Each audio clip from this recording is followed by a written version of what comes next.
Then इस video में मैं एयरबोर्न एंड ड्रॉपलेट इन्फेक्शन और प्रिकॉशंस के बारे में बताऊंगी। तो एयरबोर्न से साफ पता लग रहा है। एयरबोर्न का मतलब क्या होता है कि एयर में जो कीटाणु होते हैं उसको कैसे हमने प्रिवेंट करना है खुद को होने से। अब इसके अंदर जो मेन डिजीज हैं वो आती हैं एम टी वी से याद रखना है। एम से हो गया मीजल्स, टी से टीबी एंड वी से वेरिसिला। वेरिसिला के अंदर वेरिसिला जूस्टर वायरस या वेरिसिला हर्पिस वायरस आते हैं। अब इसमें मेन होता है private room. Airborne disease condition के अंदर चाहे सेम डिजीज कंडीशन वाले भी होते हैं, उनको रूम शेयर नहीं करना होता। नो कोहटिंग, ना सेम रूम होना चाहिए। क्यों? क्योंकि एयरबोर्न है, इसमें तो जो खिड़कियां दरवाजे वो भी प्रॉपर बंद करके रखे होते हैं ताकि किसी और को हवा के थ्रू भी इन्फेक्शन ना चला जाए। 6 फीट का इसमें याद रखना है, जब भी एयरबोर्न की बात होएगी तो 6 फीट का डिस्टेंस रखना है हमेशा पेशेंट से।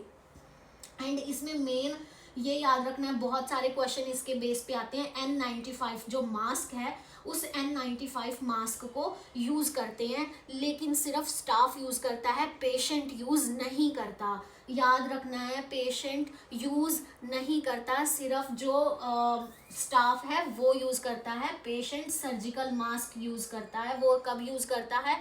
जब ट्रांसपोर्टेशन होती है, ट्रांसपोर्टेशन के टाइम जो पेशेंट है वो सर्जिकल मास्क को यूज करता है। Then mask, face shield and gloves इसके अंदर यूज होते हैं। जो mask, face shield and gloves use होते हैं, क्यों? क्योंकि एयरबोर्न जो ड्रॉपलेट के थ्रू आ रहा है ना, उसके मास्क हमें बचाएगा, फेस शील्ड बचाएगी, ग्लव्स बचाएंगे हमें, और हमें क्या बचाएगा? ये तीनों चीजें बचाएंगी। लेकिन गाउन इसके अंदर यूज नहीं होगा क्योंकि गाउन प्रोटेक्ट नहीं। अब मैं आपको ड्रॉपलेट प्रिकॉशंस और इन्फेक्शन के बारे में बताऊंगी। जो ड्रॉपलेट है उसका मतलब होता है जो सलाइवा है उसके थ्रू जो बीमारियां होती हैं। इसको इस निमोनिक से याद रखते हैं, PIMP, मतलब निमोनिया, इन्फ्लुएंजा, मेनिंजाइटिस, पर्ट्यूसिस, और भी बहुत सारी बीमारियां होती हैं इसके अंदर, एपिग्लोलाइटिस, डिप्थीरिया, रुबेला। बट जो मेन इसके थ्रू ये 4 बीमारियों को हम याद रख सकते हैं पिंप के थ्रू।